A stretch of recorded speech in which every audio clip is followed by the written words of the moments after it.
Welcome to Femme Furious, a podcast where pop culture meets a feminine framing. I am your host, Julia Rose Portela, and I'm coming to you live from my bedroom, in my pajamas, because it is way past my bedtime. But we are here to discuss today The Last of Us Season 2, Episode 2, titled Through the Valley, written by Craig Mazin, who is one of the showrunners, and directed by Mark Mylod.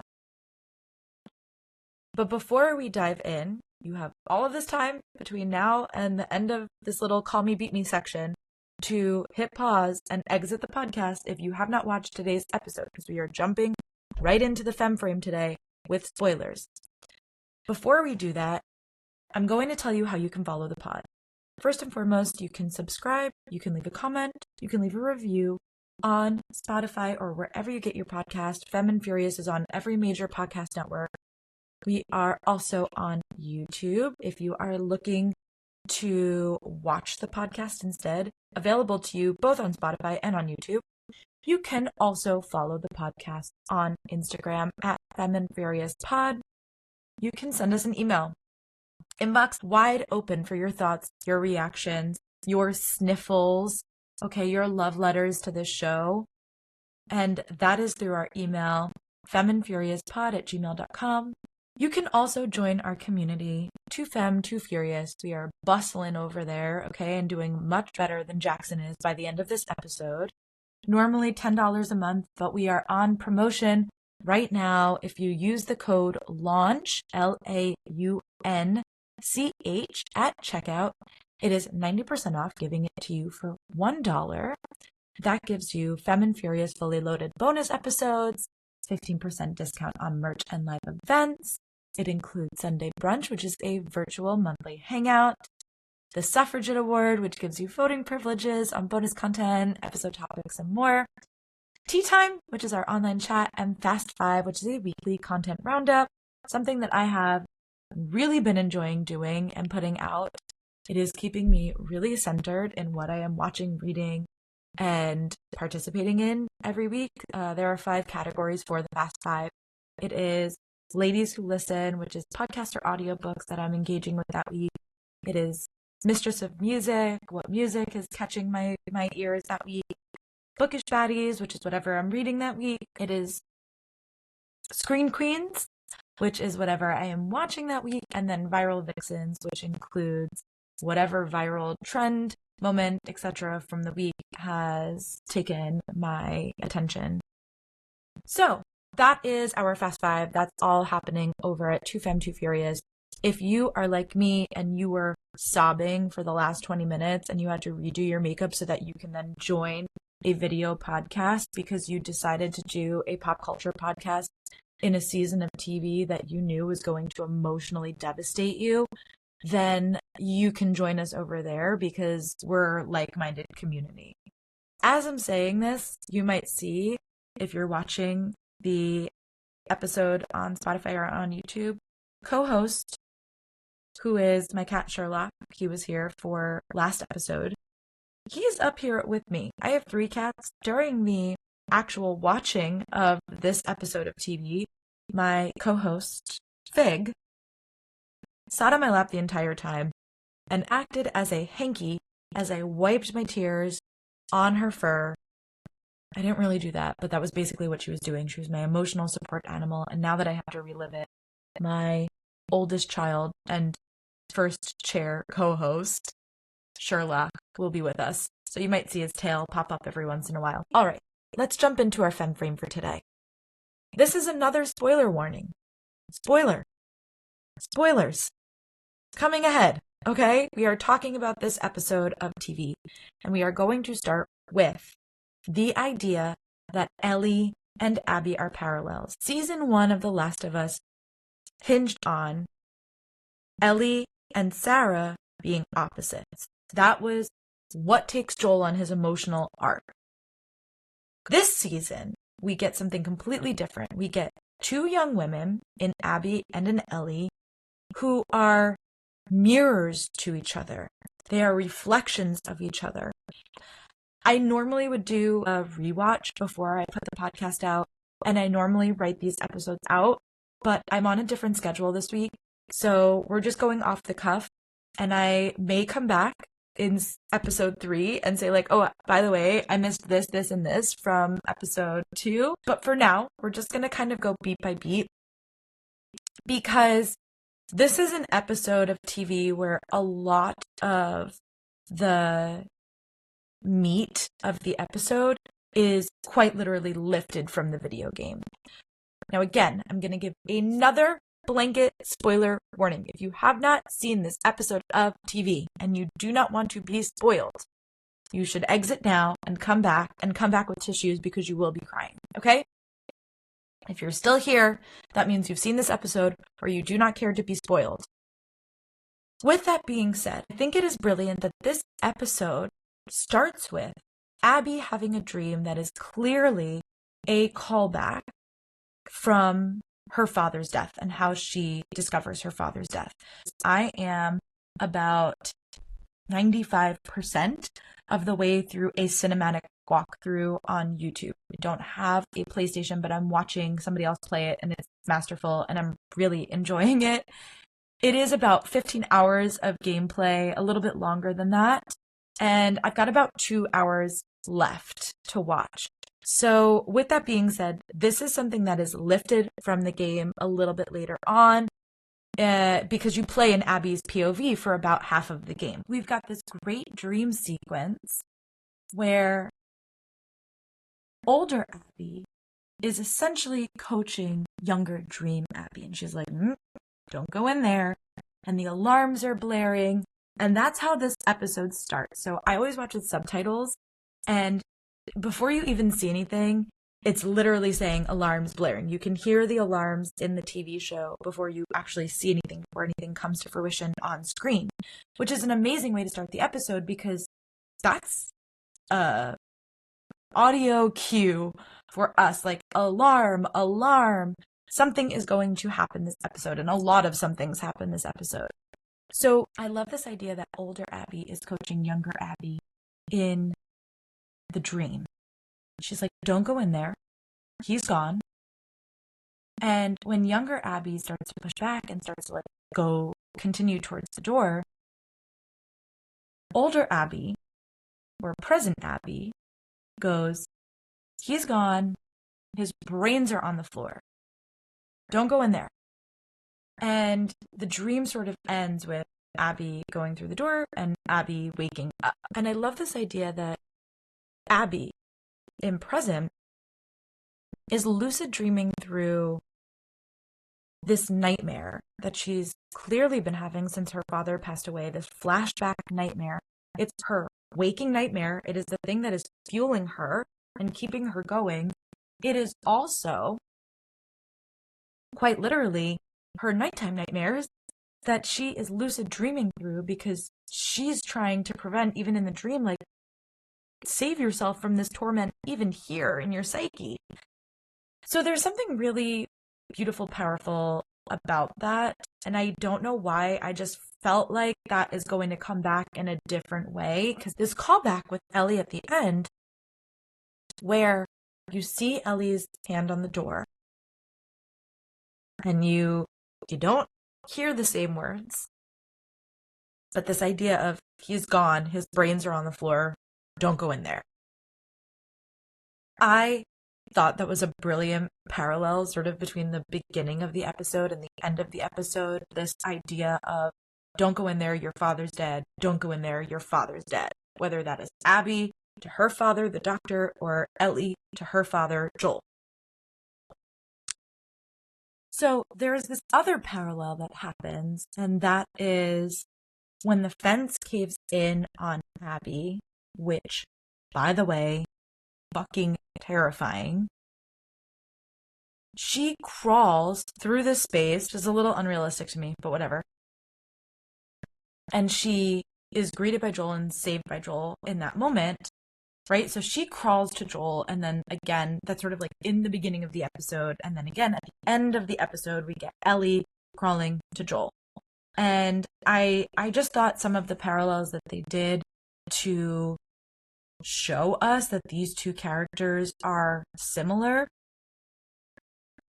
And there's another huge thing that connects Abby and Ellie, and it's not just that they have both lost their fathers at the hand of like the other group or the other us. It is that they are both incredibly violent young girls. This is something that they really wanted to explore in season 1, that Ellie is like activated and excited by violence. She spends the first 3 episodes asking for a gun. She wants a gun. And then she finally steals one. She's not gifted one, even though there is a whole bunch of guns on the wall in Bill's bunker. She takes Frank's gun, little handgun, out of the drawer. She steals it because she's activated by it. And the next episode, literally less than like 20 minutes of her having a gun in the episode between the end of season 1, episode 3 and season 1, episode 4, she shoots somebody with that gun. And we see throughout the whole season that it has this violent streak in her. And even David, again in season 1, episode 8, he says to her, I have a violent heart and I see that in you. That's why he tries to essentially make her his child bride. So I love this idea because this idea of Ellie being violent has always stood out to me, but has never actively made me feel grotesque. And in the moment where I would say she's the most violent, where she is like hacking at David, right? You're so afraid for her and so activated in your own fear in watching that episode of TV that by the time she gets to the point where she's hacking at David, it's grotesque, but it's almost as emotionally alleviating for you, the viewer, even in its violence, because we care about Ellie so much. And so let's kind of go back to the beginning and talk about this episode, and we'll go maybe a little bit more beat by beat, because we start with Abby's dream, and then we sort of get Abby and crew looking out at Jackson. And this is really amazing because you start to see Owen and Manny and Nora and Mel. They're not 100% on with Abby. They certainly lost fireflies and people that they care about too by the hands of Joel, but they don't care about this the same way that she does. And this might be a little bit of a spoiler for the game, though I don't think it is at this point because we already know who these people are. This group of people are medical professionals. They were part of this crew that was at Salt Lake City. So they were working at the hospital.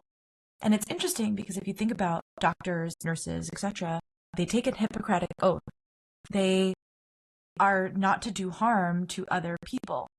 And then you get this like recall, which like Tess was really on my mind this episode, because you get this recall, at least I did internally, of save who you can save. And this idea that these people who value life, who witnessed this horrible thing in the 18 people that died by Joel's hand, are now put in a position to watch Abby just sort of switch the plan. And we get like a nod to this in the beginning of the episode, that Abby is willing to diverge from the plan if it means she'll get what she wants. So she's like, Owen's going through all of the different posts.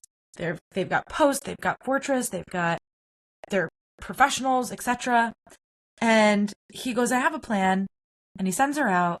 And he tells the rest of the group, like, the plan is to get her out of here and go home because this isn't going to end well for any of us. And how interesting that he is, because the tagline of the season is every path has a price. And so what is the price that Abby is going to pay in this moment right here by putting Ellie through the situation and Dina through the situation? And essentially, eventually, we will see Tommy's response to this, Maria's response to this, etc. But really it's Ellie's. You know, the consequence that Abby will pay based off of what she's done to Joel. And when we come to this idea that Abby is willing to diverge, she is like, well, why don't we just conquer one of the bases? We tie all the people up. And you see pushback from Mel, who was like, I thought we said we weren't going to hurt other people. We are just here for Joel. There's a mission. It's Joel. We get it. He killed your father. You're going to kill him. Eye for an eye. Cool, cool, cool. Nobody is really on board with this plan that other people may be involved and hurt in this revenge scheme. And then we cut to Jesse and Ellie. And this is what I was talking about last episode, literally lifted right from the game. He knocks on her door. You open it up. I heard you had a crazy night. You kissed Dina. I don't care. It's kind of fucked up. Like this back and forth. But what changes, and it's a drastic change from the video game, we understand this moment early on in this episode that clearly between what we saw from last episode is Joel pushing Seth, Ellie humiliating him. What the hell is wrong with you? I don't need your fucking help. And Joel sitting there strumming the guitar. Ellie walks past him.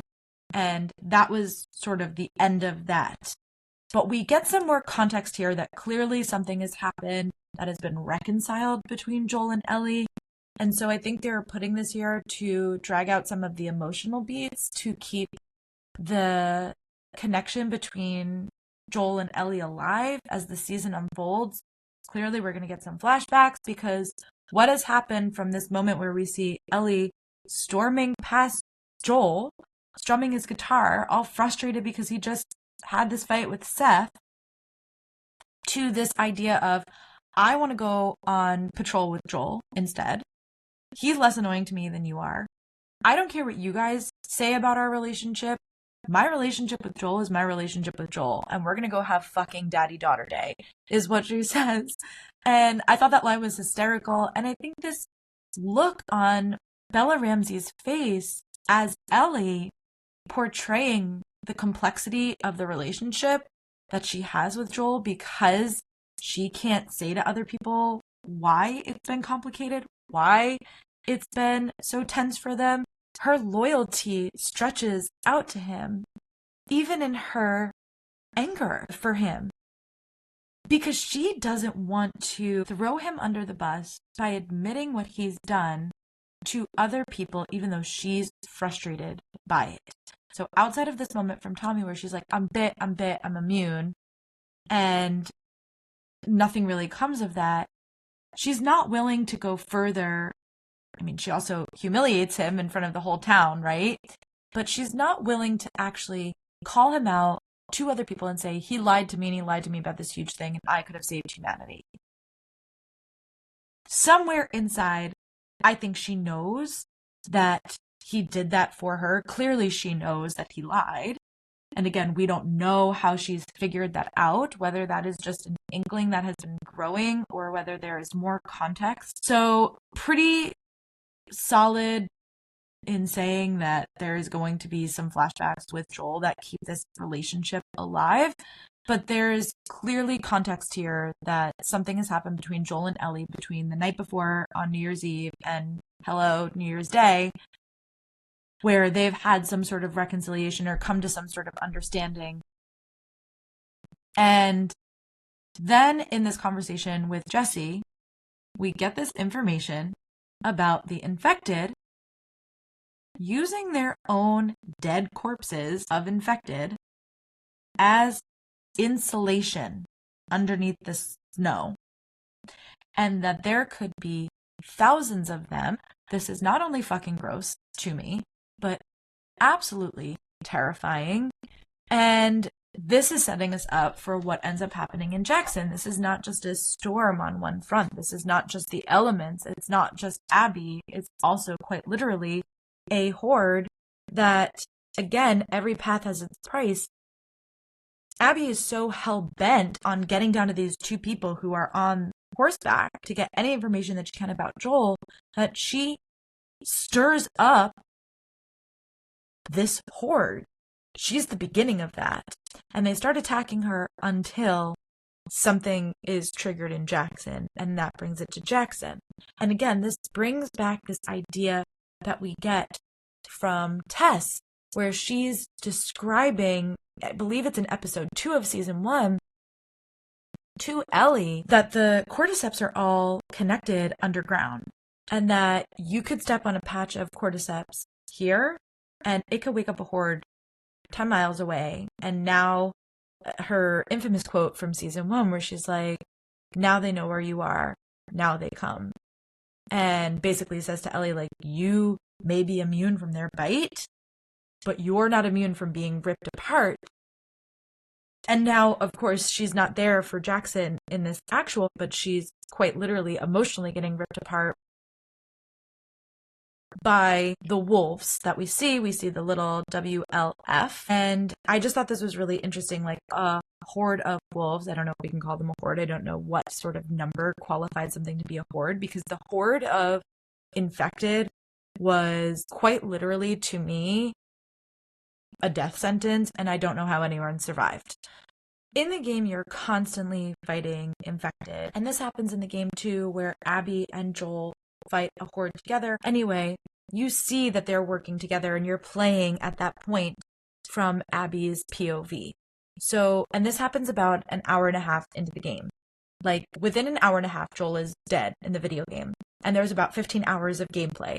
So you can tell that this, happening in season 2, I really commend them. I was pretty sure they were not killing off Joel.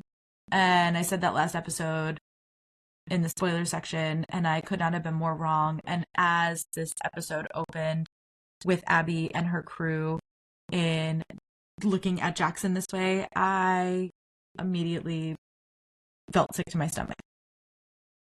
Anyway, again, this parallel, right? A horde of infected, a pack of wolves infected by vengeance. And the cycle goes on and on and on. Something I think that happened in season 1 that they did really well was showing that the threat of the zombie apocalypse was not zombies, that the bigger threat are people, which is like David or Kathleen or Fedra or the Fireflies. Like, it's not that it's just the infected that you have to worry about. It is that people are being pushed to a point of depravity, and what that does to somebody and what that does to you. So I think it's really interesting because that really worked for me. But also, I don't like a zombie show, typically speaking. So I don't need a ton of infected to be moved by the storyline, especially with something like The Last of Us, which is so rich in its storytelling. There was a lot of pushback about this for a lot of people, that there wasn't enough infected in season 1. And so now here we are, episode 2, tons of infected. And I don't know if it super worked for me in this capacity. I just don't. I don't know if I loved it, but I guess they need to pose a larger threat to Jackson in general, though it seemed like it was pretty much over at the end. I mean, it seems like was a one and done scenario, so now I don't know. There was so many infected that I'm like, where else could infected possibly be coming from in this weather, in this economy? First and foremost, it was giving me Jon Snow at the Wall. It was giving me Game of Thrones, being up there, it's snowing, they're like looking out and they're like, what's coming? I don't know. It really took me out of the episode, to be honest, because it was so Game of Thrones coded, in my opinion. But I will say, I literally wrote in my notes, as Tommy was fighting the bloater, I swear to fucking God, if Tommy dies right now, I'm gonna lose my fucking shit. I was typing that as I was watching. I sort of knew in the back of my head, like, they're probably not going to kill Joel and Tommy in the same episode. If Tommy even dies at all, I don't know. Watching the attack was terrifying. Watching the attack on Jackson, not quite as terrifying to me as watching them attack Abby. As the fence caved in and she had to crawl, I was like, this doesn't make any sense to me that Abby didn't get bit. It just doesn't make sense. It really genuinely doesn't. I don't understand it. And in the video game, she's got a very strong stature. She's jacked. She's tall. She is very imposing in the video game. It'd be interesting if they made this choice intentionally or unintentionally, because she's more closer to like Ellie's size. So I don't know if they're again trying to draw on a parallel versus like a discrepancy in the game. But in the game, she is literally quite very large. So hauling herself up on these ladders and stuff like that, which you see all the time, they're constantly like boosting or like hoisting themselves up in the video game. You can see in the way that she moves in the video game, like she's got some arm muscle. She's got some strength behind her. And watching her do this sort of in the show also quite didn't work for me, because it just seemed like she was using a lot of her brute force in so much of the episode, because we also see her, punching Joel at the end of this episode. Hell hath no fury like a woman scorned. Am I right? And I think it's because she's so tiny.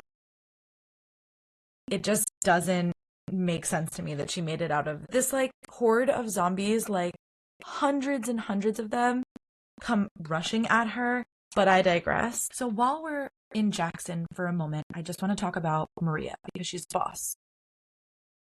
She has this moment where she facilitates the bigot sandwich, which is what it's called in the video game. And what I really love about this is it tells you so much about who Maria is. We know that she was a DA. We know that she was a lawyer. It tells you so much about who she is without saying anything, because in episode 1, last episode, even though Joel is the one that shoves Seth, Maria escorts Seth out of the building. She's like, all right, let's go. Normally, if you're in a club or something like that, it doesn't matter who started it. Either both people are getting thrown out, or the person that was initially violent is getting thrown out. So the fact that that is clearly Joel, and Maria takes him, Seth, and throws him out, lets you know that she is not down with this train of thought. And we get this sort of small moment where she tries to facilitate an apology between Seth and Ellie. Quite funny, where Ellie's like, yeah, tons of people get drunk and say things they've never thought about before. And a really nice moment where Seth goes, I shouldn't have even been thinking about it. And Ellie's not quick to accept or reject the apology. But it's important to me that we acknowledge that Maria facilitates it, because she cares about Ellie and she cares to hold people accountable for their actions towards Ellie. And so we see in another way, which we already did in season 1 too with Maria, we see that Ellie has other protectors and caretakers besides Joel. So even though Joel and Ellie are the pair, they are the pack, they are the duo, Maria is standing up for Ellie here. She was standing up for Ellie when she threw Seth out instead of throwing Joel out. And she is defending Ellie here silently, but in steadfast and mama bear nature. Seth is going to apologize to you. He's going to make you this bigot sandwich. It's just her presence through it that really holds him accountable for what he's done to her and to Dina. But then Maria makes a choice later on when Jackson's being attacked that I literally cannot get behind, and this is letting the dogs out of their cages as a line of defense, because save the dogs. The dogs are better than people. I mean, is it boss that these dogs came and they're attacking the necks of the infected? Yes. Am I traumatized from watching I Am Legend, where Will Smith had to choke his dog out? Also, yes. Animals should just survive the zombie apocalypse. We got to see some beautiful giraffes.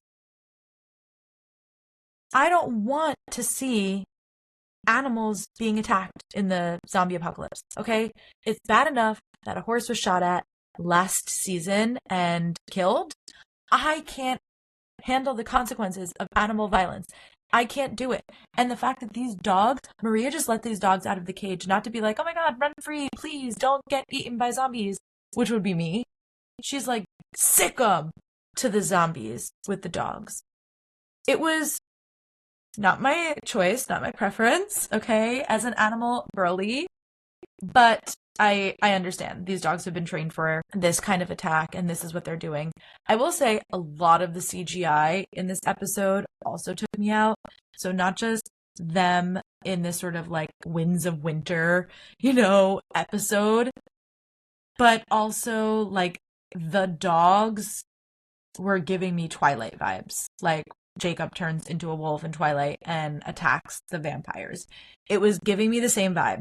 And it was just taking me out of this part of the episode. And it's so hard to say that because there are so many emotionally rich pieces of the episode, and I was sobbing by the end of it, that it was really difficult to be like, I'm not in this fight with Jackson. The most emotionally drawn I was Tommy fighting the bloater and fighting it by himself and being like, I'm sure this bloater is going to die. However, if Tommy dies, I'm going to fucking lose my shit. That was my note. So I'm going to follow Abby back through the end of the episode, and then we'll sort of jump to Ellie, and then we'll wrap up for the day. If we're talking about every path has a price, multiple times, Joel is looking at this attack that's happening on Jackson and wants to go back. He's desperate to get back into town. He's desperate to get back to Tommy. And by the way, he doesn't know where Ellie is either. So for all he knows, even though presumably he would assume that she's on patrol because that's where they were supposed to be together, he doesn't necessarily know that. She could be in this town that's blowing up right now. He sees the fire from the distance, and we already know how moved he is by his feelings for Ellie and the people that he loves and cares about, and his role as a protector, and that there is people in this town that he cares about that he can't protect if he's here looking at it from a distance. So we already know this is playing on Joel's heartstrings. And if every path has a price, every single time that he decides to be lured in by Abby, who is luring him in, I have ammo, I have friends, I have shelter. She keeps saying things, and she keeps saying it in a way that is almost tempting to be like, you can just revamp and then go back out there. And of course, as soon as he walks in, he's like, we have 3 minutes to get what we need and get back out there and go save the people that I love and care about. And you can see the physical representation of Abby's anger, because in this harsh blizzard that's happening outside, this literal snowstorm that is happening outside, you can see all of the characters bundled up. They have just come from riding outside. They basically said, we don't have enough time in this weather to get back to Jackson because it is not safe for us to do so because of the elements. In the beginning of this episode, we see Abby put like another layer on top of Owen because that's how cold it is. She stands in front of the fire. Literally seconds after we hear Mel say, I'm going to bring your body temperature up slowly, to Dina, who was just sitting alongside Abby. They've just come through the same circumstances. She goes, we have to bring your body temperature up slowly so you don't send your body into shock, right? As she's saying that, Abby is peeling off her coat and she's standing in front of the fire. It's a visual representation of this fire that's been lit within, as she says, that's Dina and that's Joel. And you can see the look on her face when she says Joel. She completely shifts gears. Everyone sort of tries to back into this corner with her, right? And she now puts Mel in a position where she says to Dina, knock her out. And Mel is giving her pushback. She's like, wait a second, you said that we weren't going to hurt anybody else. Again, a medical professional who has presumably taken a Hippocratic oath to not harm another person. That is her responsibility. And who has this, not that Tessa said it to her directly, but has this MO that Tess has left us with from season 1, which is save who you can save, Abby says to Mel, if you don't do it, I'm going to smash her fucking head in. So right away, violent Abby. Violent Abby, violent Ellie. We know these two girls are violent.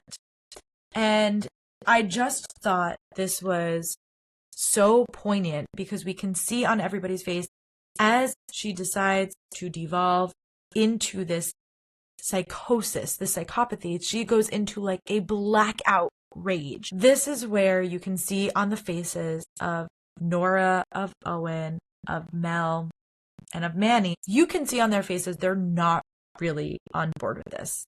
They don't really want to hurt Joel. They actually really don't want to hurt Joel. And they definitely don't want to hurt Dina.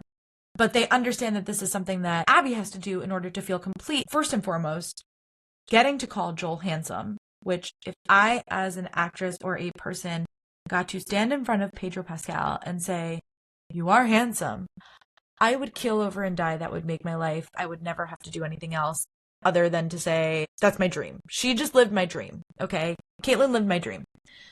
Caitlin as Abby lived my dream. She sort of acts as a nurturer, even in this moment. You get so much information up top that you don't get in the game. You play as Abby for quite a while before you recognize or understand that she was a Firefly, that she lost her dad, etc. She kills Joel and you're playing from her POV, but you don't really know who she is or why she's done what she's done until much later in the game. So we already sort of have a pre-established empathy because we sort of know from last episode with the giraffes and the graveyard that these people have been impacted. We know that they're Fireflies because we see her take the Firefly tag off of her neck and put it on the grave. We didn't know who that person was, but we discovered in this episode that it was her father, the doctor who was essentially going to cut Ellie's brain open and use it to create the cure against this zombie apocalypse. And you can see in her face this shift where she's like, I'm going to give you an opportunity to be honest. And she goes through and she's like, when's the last time you saw the Fireflies? He's backed into a corner. He says Salt Lake. She goes, at least you're honest. And this is so poignant as a line. The brilliant writing from Craig Mazin. I don't know if he wrote this line directly, but he is the credited writer on this episode, right? This line, at least you're honest, when it is the lie that has been tearing his relationship with Ellie apart. Again, this other parallel, right? That honesty is the thing that sort of drives the relationship with these two women. If we're going with Gail's advice from last episode, being brave enough to say the thing out loud. And here he does. He doesn't say it directly. He doesn't say, yeah, sure, I slaughtered all those people. But he says, I saw them at Salt Lake. He's admitting to what he's done when he has not been able to admit this to Ellie, at least not that we've seen so far. And in a way that we know clearly has eroded at his relationship with Ellie for many years. It's been 5 years since this incident at Salt Lake City has happened. So I just found that line to be really interesting. And then we watched Abby absolutely devolve into crazy town.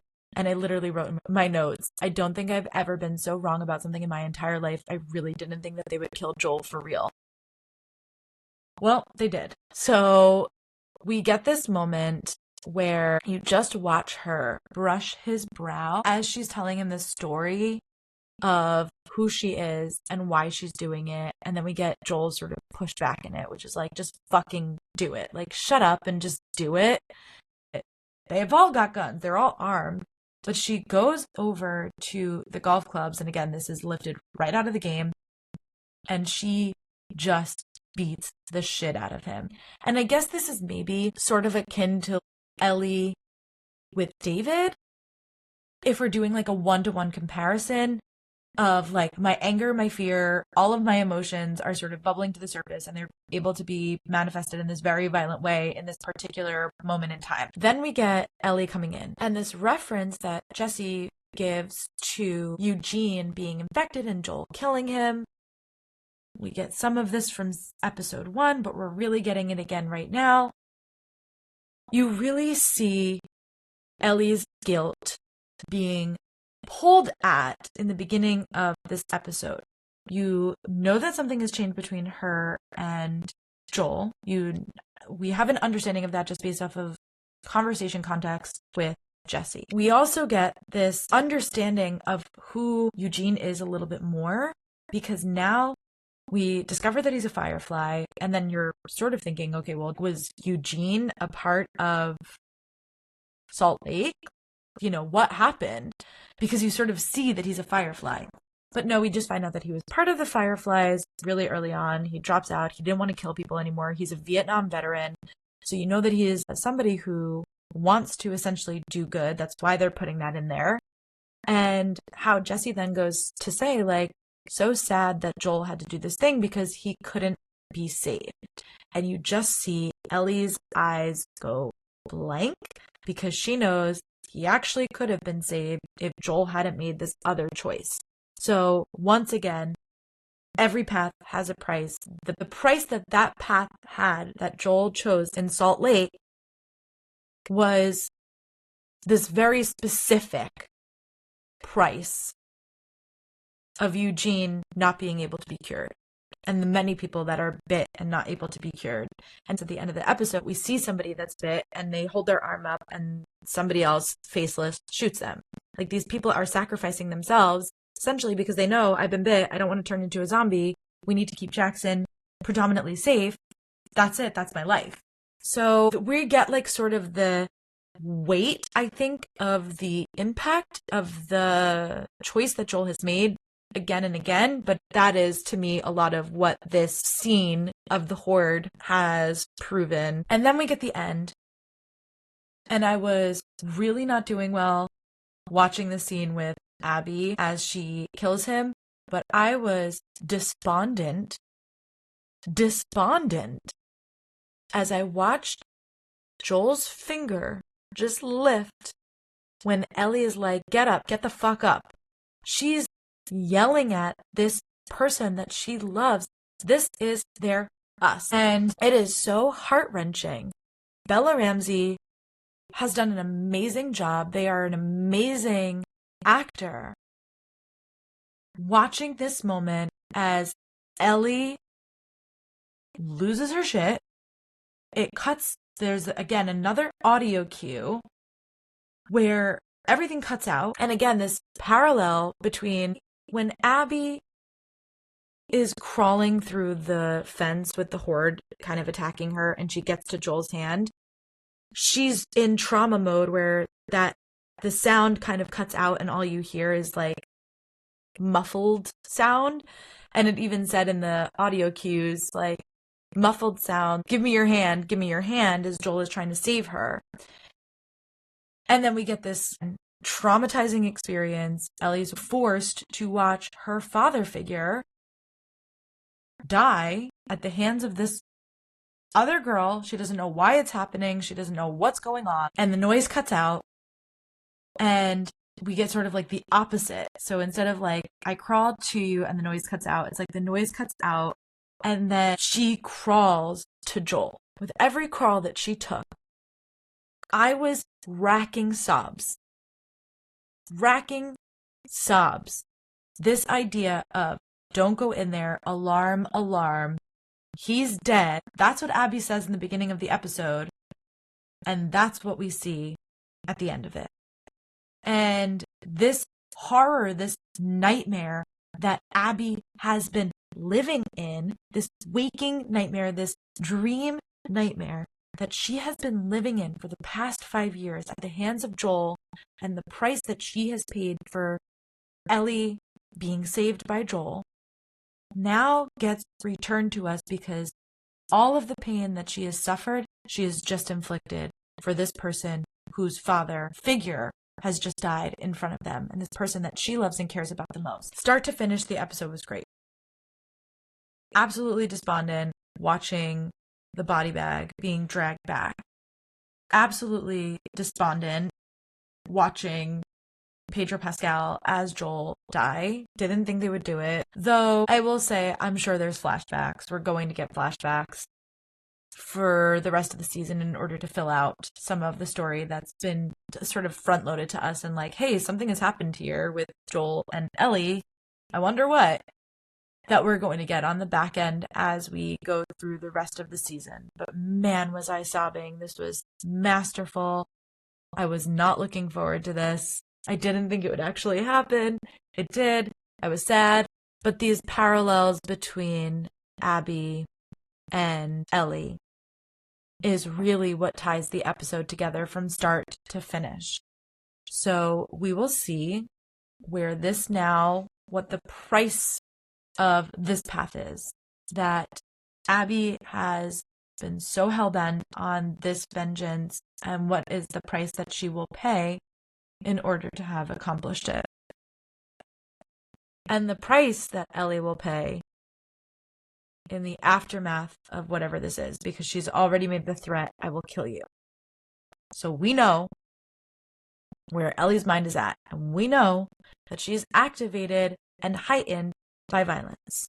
So it'll be very interesting to see how they take the rest of the season and spread it out and what they do with it. All right. So that is our Femme Frame for this week. Let's crack open the burn book where we will talk about the superlatives for this episode. Bold and Bothered Award literally can't be anybody except Abby.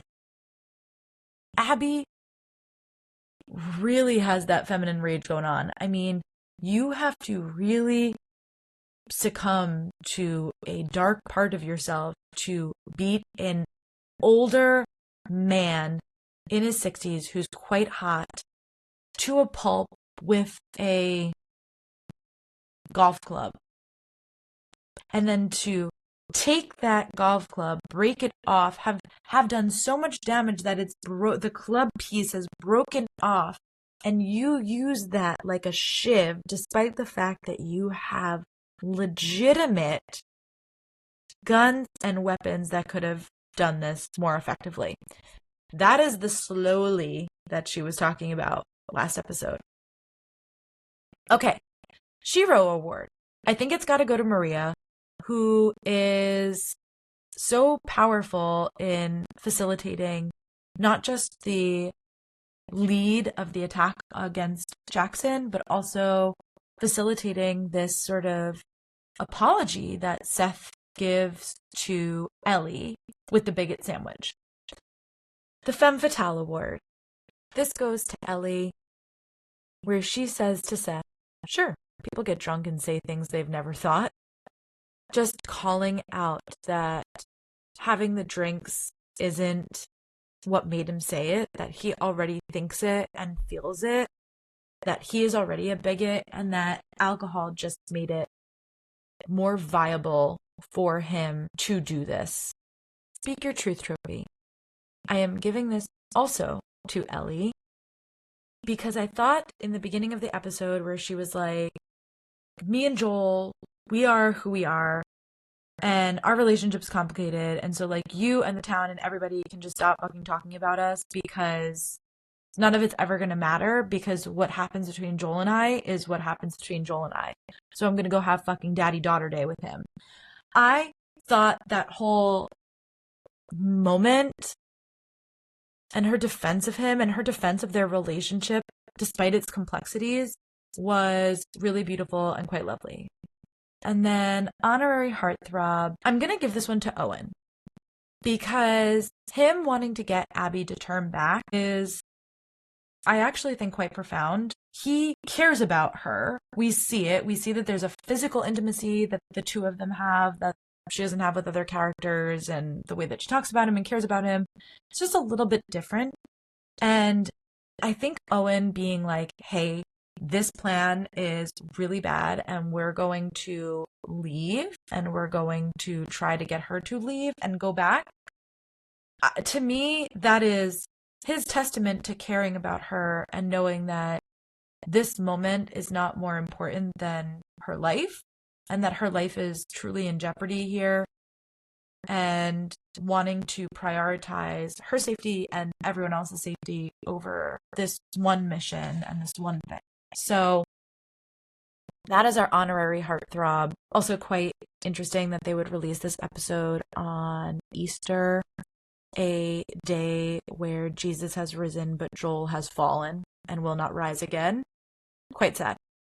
Well, I'll leave you with that tidbit. Thank you for tuning into this week's episode of Femme Furious. If you liked today's episode, please share it with your friends, share it on social media. Thank you for everyone who has been tagging me on social media. Every time I see you guys are listening to the podcast, I literally cry. You're making my dreams come true. I love you all so much. I will be back on Thursday with the bathroom bestie, talking about the magic and the mysticism of the girls' bathroom, and then back next Monday to talk about the fallout of this episode, season 2, episode 3 of The Last of Us. And until then, just shut the fuck up and get it over with.